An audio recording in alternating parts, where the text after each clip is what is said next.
புதினா, கொத்தமல்லி, பச்சை மிளகா, பட்டை, கிராம்பு, சோம்பு, இலை, கசகசா எல்லாம் போட்டு அரைச்சி பேஸ்ட்டாக போட்டிருக்கேன்.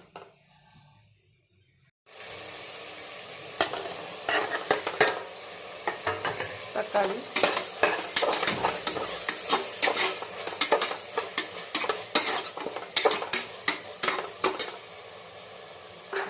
கேரட், பீன்ஸு, உருளைக்கிழங்கு என்கிட்ட இதாக இருக்குது. உங்கள்கிட்ட காலிஃப்ளவர், பச்சை பட்டாணி இதெல்லாம் இருந்தால் ஆட் பண்ணிக்கோங்க. 2 பவுட்ரு தான் ஆட் பண்ணியிருக்கேன்.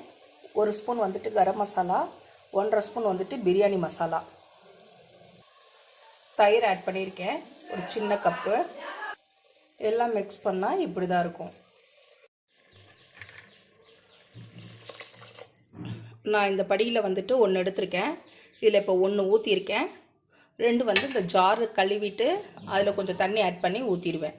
1க்கு 2. நான் நார்மல் ரைஸ் தான் எடுத்திருக்கேன். நீங்கள் என்ன தண்ணி, உங்களுக்கு என்ன ரைஸ் பிடிக்குதோ அதை போட்டு நீங்கள் அதுக்கு ஏற்ற மாதிரி தண்ணி ஆட் பண்ணிக்கோங்க. இப்போ நான் ரைஸ் போட்டுட்டேன்.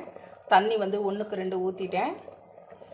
ஃபைனல் எப்படி இருக்குன்னு விசில் வந்ததுக்கப்புறம் பார்க்கலாம். 2 விசில் ஓகேவா?